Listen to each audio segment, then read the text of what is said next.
To draw borehole A, we must first find the angle it makes to the horizontal plane at 50 degrees and then rotate it around to suit us. This can be done using a cone, as we will now see in the model. To find boreholes A and B, we must first draw cones that show the true inclination that the boreholes make with the horizontal plane. To do this, we make a cone that makes an angle of 50 degrees to the horizontal plane, and borehole B, a cone that makes an inclination of 65 degrees to the horizontal plane.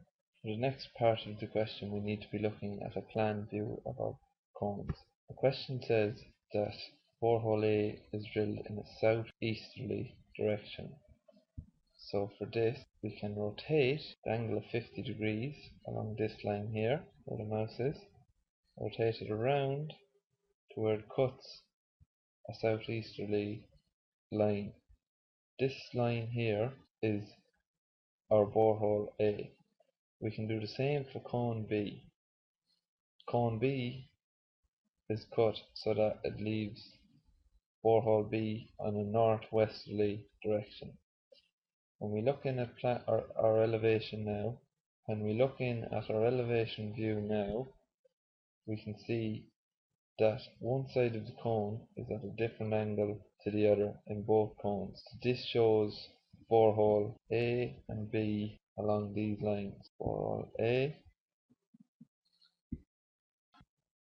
and borehole B. To correspond with what we've shown you in the model, here is drawing the actual inclinations in our elevation. We then find our boreholes in plan by swinging our cones. The mouse shows the northwesterly direction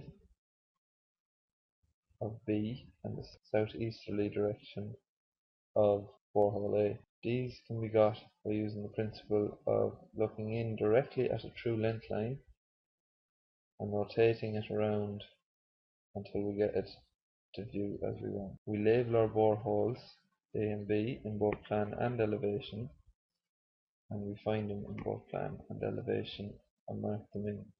It's a model we can use to project our views onto the horizontal and vertical planes. So for this purpose we'll look directly in at the vertical plane. The question tells us that the boreholes reveal the top and bottom surfaces of the stratum of ore at heights of 65 meters and 80 on borehole A and 35 meters and 100 on borehole B. So we can step off these distances, but these must be stepped off on our true length line that we drew at the actual inclinations given. Next, we must project these across onto our boreholes. These will be on the same horizontal plane, so they will be projected directly across. These represent on our boreholes our top and bottom lines of the stratum. They can be drawn in like so. We can use the model to find these in our 3D view by projecting them onto the horizontal plane and the vertical plane first, and then finding the points in space to represent our top line and bottom line on the surface of ore. This is represented by red line here joining the two sections of the cone together. From the model we saw we need to step off the heights given on the true inclination lines in elevation of boreholes A and B. So the red line represents the heights being stepped off,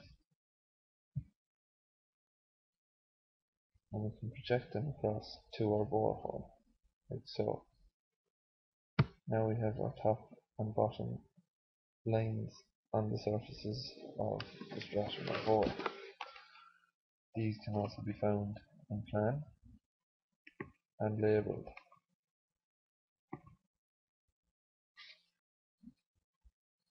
As the question asks to find the strike, dip and thickness, we know that to find the actual thickness and the true dip, we must find this in a view where the lines on the top and bottom surface of the stratum of ore are in fact parallel.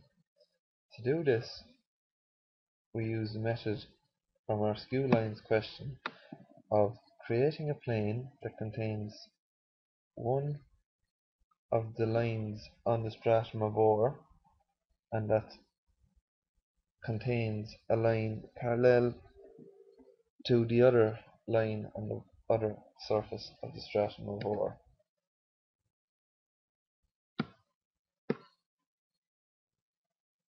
For the purpose of this, I will remove our cones so that we can see the plane being created. So as we done in our skew lines question, we can create this plane using a level line through one line.